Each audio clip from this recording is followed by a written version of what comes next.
Rap is easily one of my favorite music genres, so I've decided to choose what I consider to be the 10 best rap albums of all time. And on top of that, I'll also give you the best song on each album, and please remember that this is just my personal opinion. Music is completely subjective, and I'd appreciate your support if you enjoy the video. Now, let's get on with it.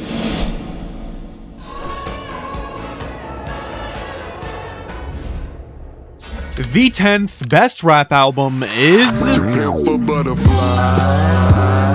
Kendrick Lamar's To Pimp a Butterfly is one of the most well-known rap albums of the modern era, and for good reason. It's a fantastic fusion of jazz and rap, packed with energetic bangers, sad, thought-provoking tracks, and some of the most interesting interludes ever made. This ain't free. Sebastian Wade, Drake Rogers, please help me locate my son Sebastian Wade, Drake Rogers. But what really makes this album stand out to me is the poem that's being told throughout. At the end of several tracks, Kendrick begins to read this little poem, adding more to it as the tracks progress, but it's always connected to the next song. For example, at the end of For Sale, the poem adds, "Until I Came Home," referring to Africa, which is the entire message of the next track, Mama. This adds a remarkable sense of flow and cohesion, making the whole album act as one continuous track. And on the final song, Mortal Man, Kendrick finally finishes his poem, and then Tupac responds? He was reading his poem to Tupac the entire time, and he uses various audio clips of Tupac from interviews to piece together this little conversation between Kendrick and Pac. It's beautiful. And amongst all of these moments, I consider the best song on the album to be You is most likely Kendrick's deepest, most vulnerable track to date. In the first half of the song, you hear Kendrick criticizing someone, repeating how difficult it is for him to love this person, but the second half is where it gets interesting. Kendrick is severely drunk in this section, crying throughout the duration of his verse, and he keeps talking about the same topics, hating this unnamed person, but it turns out the entire time he's been referring to himself. He blames himself for leaving Compton, abandoning all of his close friends, accusing himself of being some evil monster. It's soul-crushingly self-deprecating, and it's my #1 Kendrick song ever, so 10 out of 10. Overall, To Pimp a Butterfly, although it's a more modern album, it has just as strong of an effect as all of the classics, already earning its spot in the Rap Hall of Fame, and it won't go anywhere anytime soon. The 10th best rap album of all time.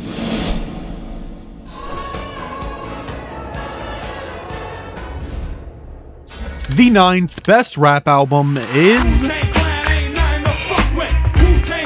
Enter the Wu-Tang 36 Chambers by the Wu-Tang Clan has some of the most mind-blowing and interesting sounds in rap history.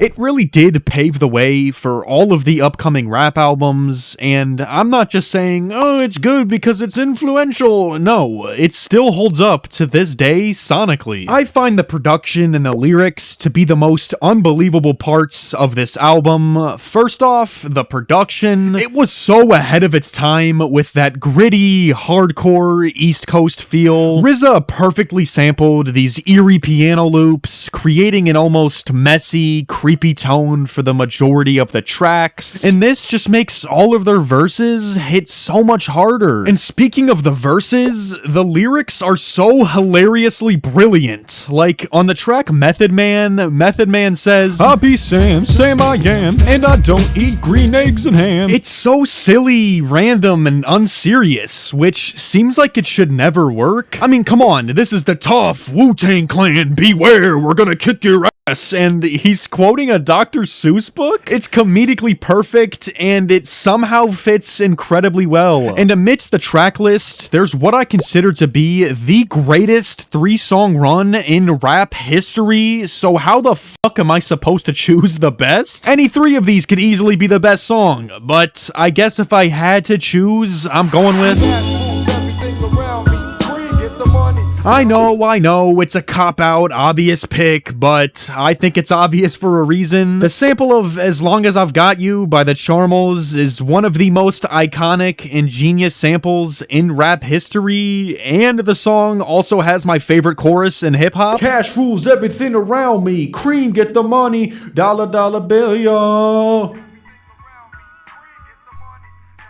What the fuck? And let's not forget about the flawless verses. Raekwon delivers verse 1, describing how difficult his youth was. He was very poor, turning to drugs and crime to survive. This shows the progression from a street drug dealer to one of the most respected rappers in the game. And for verse 2, Inspector Deck gives it, and it's essentially the same thing, but told through his own personal perspective. Another perfect verse. 10 out of 10 song, I don't even have to say it. And overall, Enter the Wu-Tang is groundbreaking, influential, important, but most of all, it's still shockingly enjoyable to this day. It's more than just some landmark rap album that people can look at. It's a timeless classic that only gets better as time goes on. The 9th best rap album of all time.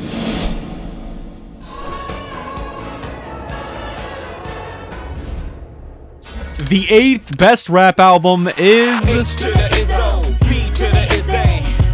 The Blueprint by Jay-Z is essentially the album that brought Kanye into the spotlight. He worked on the majority of the production alongside Just Blaze, Timbaland, and Bink, showing the world the fantastic potential that he truly had with his chipmunk sampling tactics. But do not let this clean, polished production undermine Jay-Z's performance though. Throughout the album, he delivers various different forms of impressive verses. On some tracks, he's confident and lavish, comparing himself to some type of king. On others, he's aggressive and harsh, throwing disses at some of the greatest rappers in the game. And he even ends up being heartfelt and vulnerable, opening up about himself. It's the perfect mix of styles and emotions, properly covering all necessary bases. And before I mention the best song, I feel almost obligated to discuss Girls, Girls, Girls. This song receives a lot of unjustified hate, mainly due to its silly chorus that features Biz Markie, Q-Tip, and Slick Rick, but I will never understand the disdain for this track. Production-wise, it's one of the most beautiful and fancy sounding on the album. Like, listen to this beat. It's so beautiful! Looks like you've been in a crash. iPhone will trigger emergency SOS if you don't...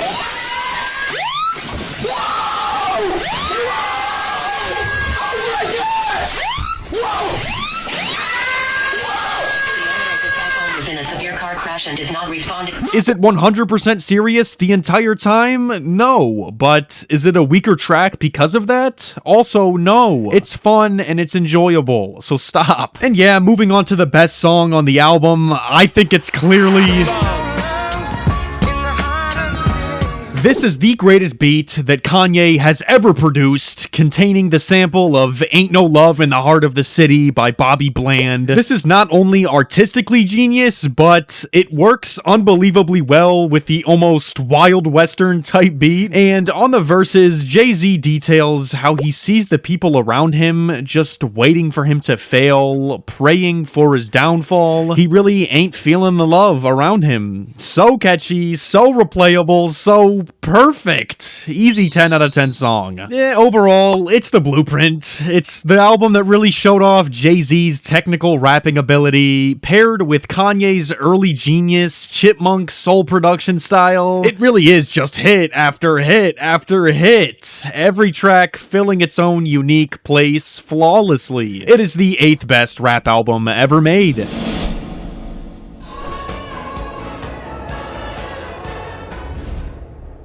The 7th best rap album is...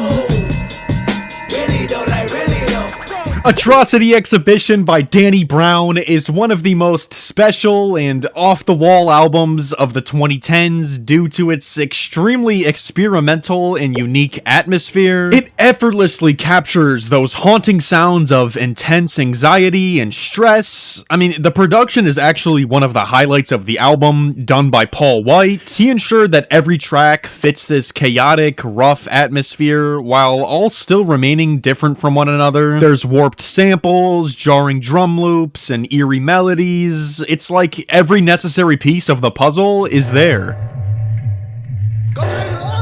Go stupid! Go crazy! Go stupid! But I think the rapping somehow manages to outdo the production. Danny Brown delivers some of the greatest high-energy hip-hop verses of all time. He's able to match the energy of the instrumentals perfectly, complementing them and turning them into these beautiful, almost horrifying pieces of art. His bars typically revolve around drug and alcohol addiction and how it's led to the downward spiral of his mental health. He uses great imagery, symbolism, similes, and much more to convey such deep messages so well. And alongside these deep lyrics are some deep tracks, the best of them being... I mean, come on! Ain't It Funny is my #1 rap song of all time, and it probably always will be. It encapsulates all of the grim themes of the album into one less than 3-minute track. First off, the production. It's some of the most intense and hyper-sounding on the album, with blaring horns and loud drums. This sets up Danny's verse flawlessly. He uses his high-pitched, fast-paced flows to slide over the frantic beat. It almost works too well. Every single verse, every single bar, every single word is placed so perfectly, all coming together to form this beast of a track. To be in the fall time, make trees, take back the leaves, octopus in a straitjacket. Why am I even rating these? They're all clearly 10 out of 10s. Overall, if you like energetic, dynamic sounding rap with deep, layered lyrics, then Atrocity Exhibition is definitely the choice for you. It manages to take the experience of a panic attack and directly translate it into sound, into creepy, beautiful sound to be specific. It's the 7th best rap album of all time.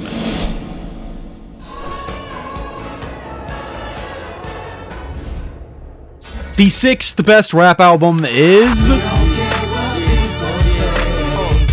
The College Dropout by Adolph West, and if The Blueprint was Kanye hitting a layup, then The College Dropout is a full-on fucking windmill.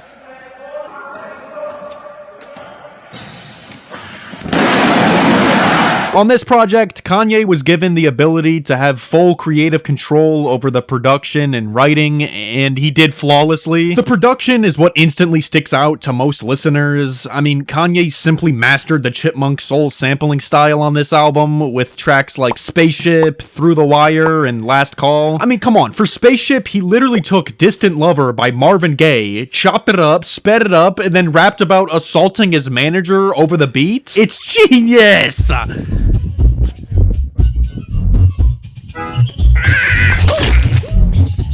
Piá do céu, piá.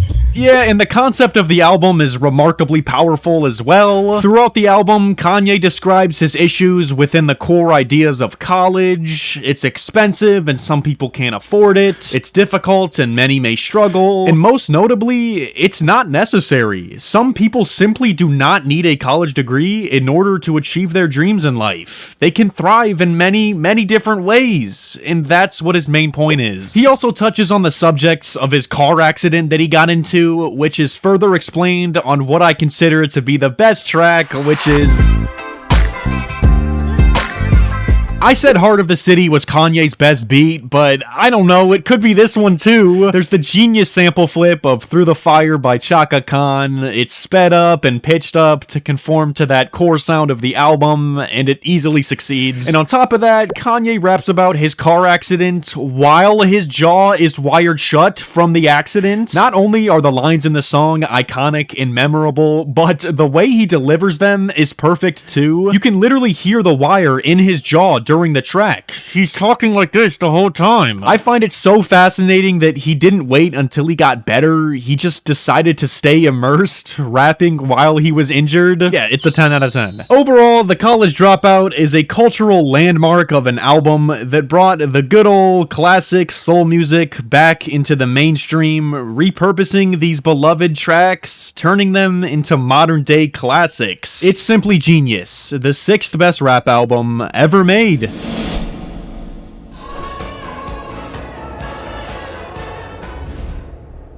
The 5th best rap album is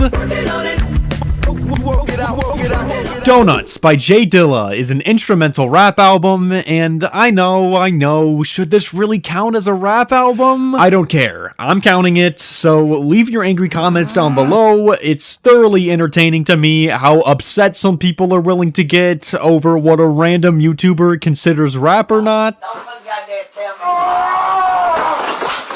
But anyway, this album is the greatest example of production in all of rap. There's 31 tracks on the album, but it's only 43 minutes long, meaning each track, on average, is not even a minute and a half. This allowed Jay Dilla to create these little bits, pieces of tracks, all showcasing his sampling ability. Each one samples different sounds, themes, time periods, and people. It's unbelievable, truly, how talented he was at what he did. And what makes this album stand out even more to me is the context behind it. It was all created within the last few months of Jay Dilla's life while he was battling a rare blood disease in the hospital. Yes, a lot of this album was literally made in the hospital, meaning he created this moments before his death, on his deathbed. And despite the fact that he speaks literally 0 words throughout the album, he still is able to flawlessly convey his emotions on it. Honestly, he's more vulnerable on this album than most albums get, but he doesn't say anything, so how? And amongst all of these sad moments, the song that hits the hardest and best is another generic pick, but come on, it's Jay Dilla's best song and one of the greatest instrumental pieces ever created. Don't Cry samples I Can't Stand to See You Cry by the Escorts, chopping up and splicing an already heartfelt, soulful gem, converting it into one of the most powerful songs of the 2000s. The song is actually about his mother, a message about how much he loves her, and he doesn't want to see her cry once he passes away. And I know, I'm repeating myself, but he doesn't say a single word. It's impactful, it's emotional, and it's meaningful, but he doesn't say a word! Sad or something? Shit, you tripping. Pick your head up, man. Never walk with your head down. Better days are coming, man. What you need to work? It's mind-blowing to me, to say the least. I'll give this one a 7 out of 10. Nah, I'm just kidding. Of course it's a 10. Overall, Donuts contains the greatest examples of the true power of chopping and sampling within rap music. It's a gorgeous art form. You don't always need words in order to express yourself. Music and samples can really do the trick, and that's why it's the 5th best rap album of all time.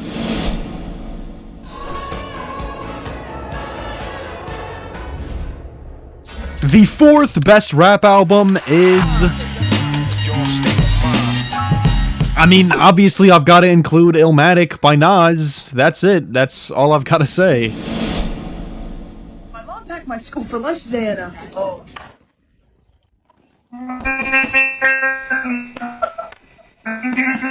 Nah, I'm just kidding. Illmatic was primarily produced by DJ Premier, Pete Rock, Large Professor, Q-Tip, and LES. It's such a clean, concise album, only having 10 tracks, one of which is simply an intro, so there's only really 9 tracks here. All of them contribute to the overall quality of the album, containing that classic 90s rap feel. And when it comes to choosing the best song from an album, this is one of them where it's the hardest to do so, but but I've narrowed it down to 3 potential answers. First up is New York State of Mind. I know, obvious pick, but it's a classic, some of Nas's greatest rapping alongside DJ Premier's flawless production, a strong choice. Second up is The World Is Yours, a more jazzy, smooth track with that amazing and memorable chorus from Pete Rock. And lastly, It Ain't Hard to Tell. The sample of Human Nature by Michael Jackson really just catches my attention here, so if I really had to choose one of these 3 songs, I'm going with It ain't hard to tell.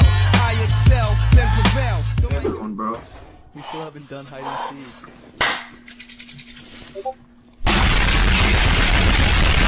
Produced by Large Professor, It Ain't Hard to Tell, like I said, contains the da-da-da-da-da-da-da-da unbelievable Human Nature sample, which is just so iconic and interesting to me. The 3 verses are all so detailed and fun too. Nas shows off his rap skills with creative wordplay and fantastic imagery, proving why many consider him to be the GOAT. Also, something to note is that there's no chorus on this song, which is something that I really enjoy. It's able to stay memorable and enjoyable without needing to be catchy at all. It's just pure raw talent. Definitely a 10 out of 10. Overall, Illmatic is considered by many to almost be like the Bible of hip-hop, which is definitely a fair statement. I don't care how generic or basic of a take it is to have it near the top. I think that most people have it here for a reason. It's the 4th best rap album of all time.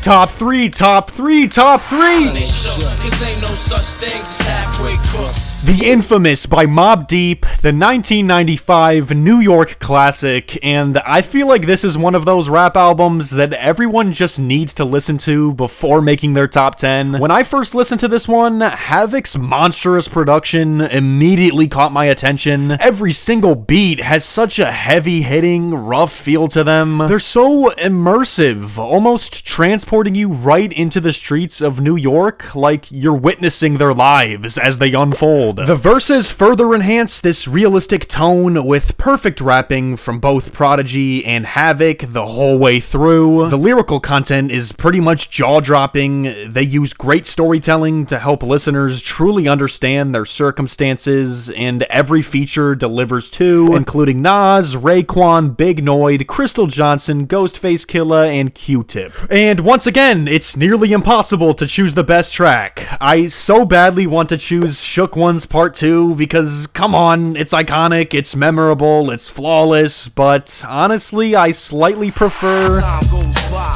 and eye for an eye. We in this together. Everyone, bro. We still haven't done hide and seek.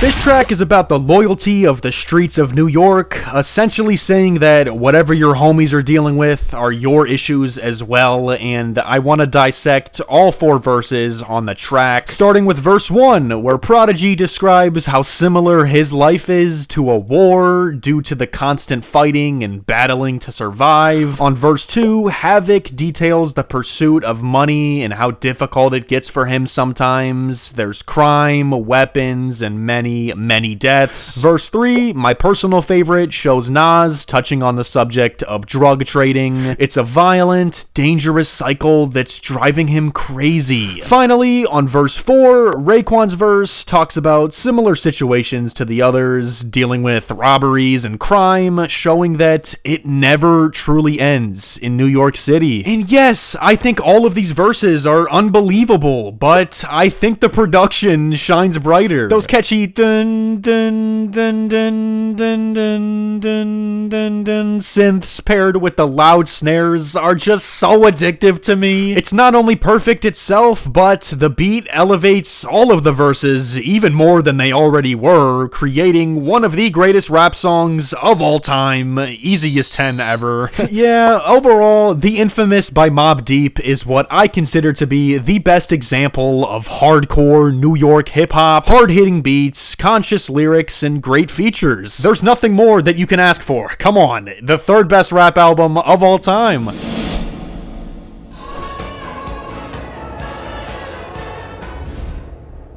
The second best rap album is the days on the boulevard I landed. We used to kick routines. The Low End Theory by A Tribe Called Quest is one of the smoothest albums that I've ever heard. It's iconic, it's fun, and incredibly replayable. There's two distinct things that make this album stand out to me. First, and most importantly, are the bass lines. Q-Tip sampled the bass from a lot of vintage classic jazz records dating all the way back to the 60s.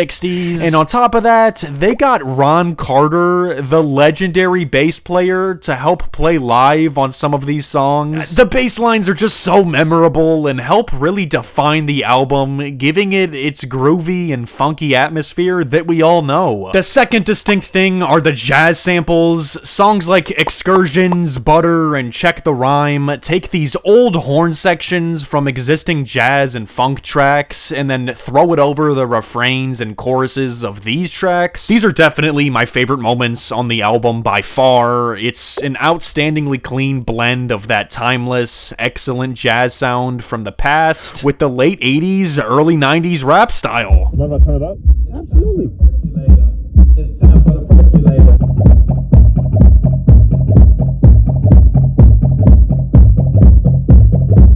And yeah, so many of these tracks master that jazzy rap sound, the best of which is...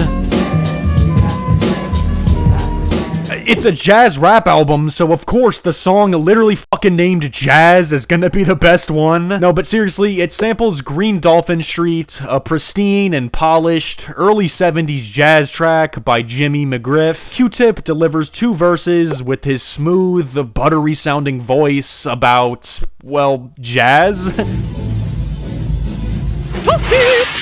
They discuss how important jazz is to the foundation of rap. If jazz never existed, then rap would never exist either. Another 10 out of 10 song. And overall, The Low End Theory is the oldest album on this list, but I consider it to be probably the most polished and exquisite sounding of them all. Its sound was revolutionary for the time, and it continues to shock listeners with its grooves to this day. The second best rap album of all time.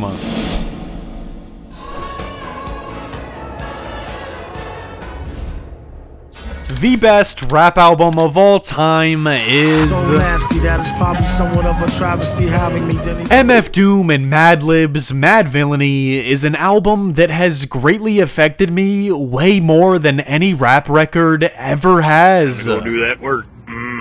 Say hi, Burn.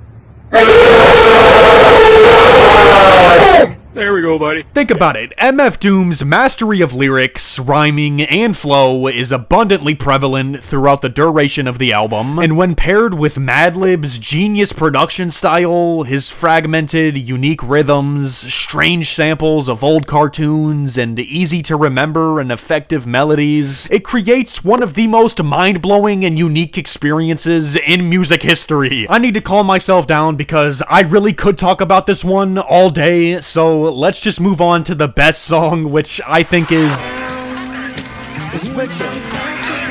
Fancy Clown highlights the emotional, heartbroken side of Doom that we rarely get to see. It details the story of a character named Victor Vaughn, which is one of Doom's alter egos, whose relationship with his girlfriend had come to an end. Sadly, she cheated on Victor with another guy, so he decided to make this phone call to call her out, putting her on blast. But it gets even more crazy because the guy that she cheated on Victor with was MF Doom? I can say this, and y'all gonna laugh at me. I'm not gonna laugh at you. I promise you, we're not gonna laugh. When I grew up, right, and I remember.